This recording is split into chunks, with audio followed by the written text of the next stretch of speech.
ದರೋಡೆ ಕೇಸಿಗೆ ಸಂಬಂಧಪಟ್ಟಂಗೆ ಮಾತಾಡಲೇಬೇಕು. ದರೋಡೆ ಆಗಿದೆ ಅಂತ ಹೇಳಲಾಗ್ತಿರುವಂಥದ್ದು 400 ಕೋಟಿ. ಪ್ರತ್ಯಕ್ಷದರ್ಶಿಗೋಸ್ಕರ ಪೊಲೀಸರು ತಲೆ ಕೆಡಿಸ್ಕೊಂಡಿದ್ದಾರೆ. ನೋಡಿದವ್ರು ಯಾರೂ ಇಲ್ಲ.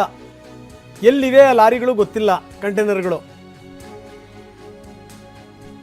ಮೂರು ರಾಜ್ಯಗಳ ಪೊಲೀಸರು ಕಣ್ಣಿಗೆ ಎಣ್ಣೆ ಬಿಟ್ಕೊಂಡು ಹುಡುಕ್ತಾ ಇದ್ದಾರೆ, ಸಿಗ್ತಾ ಇಲ್ಲ.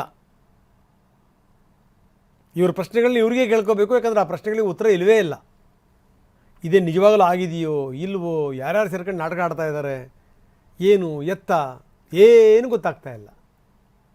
ಯಾಕಂದರೆ ಎಲ್ಲಿಂದ ಬಂತು ಲಾರಿ, ಎಲ್ಲಿ ನಿಲ್ಲಿಸ್ತು, ಎಲ್ಲಿ ಯಾವ ಗೋವಾದ ಯಾವ ಜಾಗದಲ್ಲಿ ನಿಲ್ಲಿಸಿ ಕಂಟೈನರ್ಗಳಿಗೆ ಹಣ ತುಂಬಿದರು, ಅಲ್ಲಿಂದ ಯಾವ ರೂಟ್ ಮುಖಾಂತರ ಅವು ಈ ಚೋರ್ಲಾ ಘಾಟಿಗೆ ಬಂದವು, ಚೋರ್ಲಾ ಘಾಟ್ನ ಯಾವ ಪ್ರದೇಶದಲ್ಲಿ ಅಲ್ಲಿಂದ ಹೈಜಾಕ್ ಆದವು, ಯಾರು ಅಲ್ಲಿಂದ ಎತ್ಕೊಂಡು ಹೋದರು, ಎಲ್ಲಿಗೆ ಎತ್ಕೊಂಡು ಹೋದರು, ಎತ್ಕೊಂಡು ಹೋಗಿರುವಂಥವ್ರು ಯಾರ್ಯಾರು, ಆ ಕಿಡ್ನ್ಯಾಪರು, ಕಿಡ್ನ್ಯಾಪಿಗೆ ಸಂಬಂಧಪಟ್ಟಿರುವಂಥವ್ರು ಮಾತ್ರ ಹಿಡ್ಕೊಂಬಂದು ಇವರು ವಿಚಾರಣೆ ಮಾಡ್ತಾನೆ ಇದ್ದಾರೆ.